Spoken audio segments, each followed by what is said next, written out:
obviously. We want to bring in Goldman Sachs senior partner and Donald Trump supporter, Peter Kiernan. He is with us joining the conversation on set. Peter, good to see you. Great to be with you. Is this Trumpism? Well, I think there's a rhetoric that you're hearing repeated all across the globe, and I don't think this is an isolated incident. Euroscepticism is going to be in full flower, and I think we're going to see a lot of examples of what happened last night elsewhere in Europe. Kevin Kelly.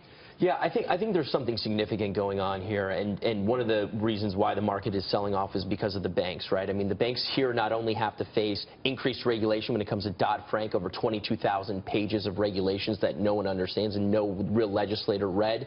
Now they don't know the uncertainty with trade going into the EU through the United Kingdom. And the regulatory reform. Yeah, you make such an important point right now, because all of the rulemaking has to be created and redone in Britain. And this isn't a slow growth environment, not only here in the United States, but across the globe, right? So there are some worries now. So, I mean, look at interest rates. So my question to you is what is the best way for the United States to thrive in this type of environment? I mean, Donald Trump just said that he talked about trade and he talked about infrastructure. So how do we actually thrive in an uncertain environment like this? Well, I think one of the things we can do is double down on ourselves. You mentioned infrastructure, and that's an area we've been notoriously bad at kind of keeping pace with what was once a world-class infrastructure. I'm not so worried about the U.S. banks. And, Frank, I'm not so worried about the U.S. economy. I think we're going to figure this out. About 20% of our exports go to the EU, and of that, about 20% goes to the UK. I think we'll survive. I'm a little concerned about dollar headwinds right now. I think our industrials are better at weak dollar performance when it comes to exports, obviously. But long term, I think we're going to be just fine. I'm not terribly worried, and I don't think the response today is so absolutely awful, given what the uncertainties may be. I'm really glad you brought up the dollar situation, because Janet Yellen, for the last 2 times that she spoke to the public, said there's going to be significant economic repercussions should Britain leave. And I think one of the reasons why is because a stronger dollar. We've seen actually a run-up from the lows in February because the dollar did get weaker, so it lended support to oil as well as other commodities. So do you think that there could be really knock-on effects throughout the economy throughout the rest of the year? You know, I'm not terribly worried. I do think we're probably going to have the summer of love in terms of no interest rate hikes. But frankly, what's going on here is a cross-current that's going to take a little time to figure out. I know that Article 50 says you take 2 years. My opinion is that the financial organizations are going to move much quicker than that. I agree with you. And so the notion that they give you it doesn't mean you take it.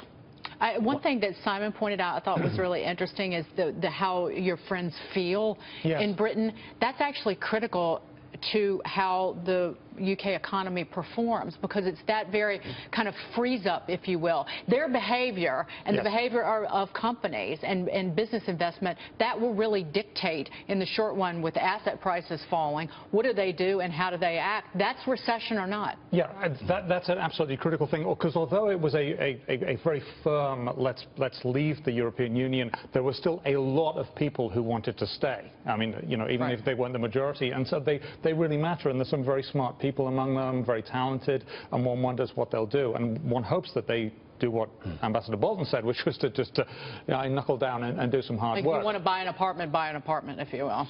So what happens in terms of the ECB, in terms of the Bank of England? I mean, Peter, you just said, look, summer of love, we're not going to see an interest rate increase. I agree. This is sort of like the straw that broke the camel's back. Janet Yellen is not going to be able to raise interest rates. But do you expect the Bank of England to continue to buy British pounds, given the 31-year low on the British pound this morning? And what about the ECB? I think the central banks will intervene. I don't think they'll do a lot of good, because, frankly, this has to seek its own level. So they'll spend some money, they'll take the helicopter out and throw some pound sterling out. But I don't think it's going to have a dramatic impact.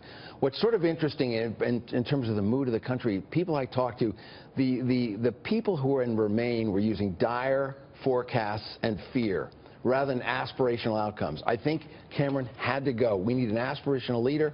Whoever the next aspirational leader is can take his country to a new place. I don't think it's the end of the world as we know it. There are too many people who rely on UK purchases in Europe because they have one of those economies that runs a trade deficit. Yeah. Does this help Donald Trump? Before you go, I want to get your take on Donald Trump. He did seem a little more measured, at least at the beginning of that speech, just there from Scotland. But we've been hearing stories of his cash crunch. I know he's had a good couple of days and a good week. But how's the fundraising going? Well, it's hard to comment on the fundraising. He will tell you that it's going magnificently. I would say thematically this is very good for Trump, because when you go to a foreign country and say, if you don't do what my friend here wants, you're going to the back of the queue, that doesn't help. And I think Hillary has identified and aligned herself with that thinking. The tide of history is turning, and I think Trump is in the right place. If he can be presidential, this will help him a great deal. Measured is what I would suggest for him right now.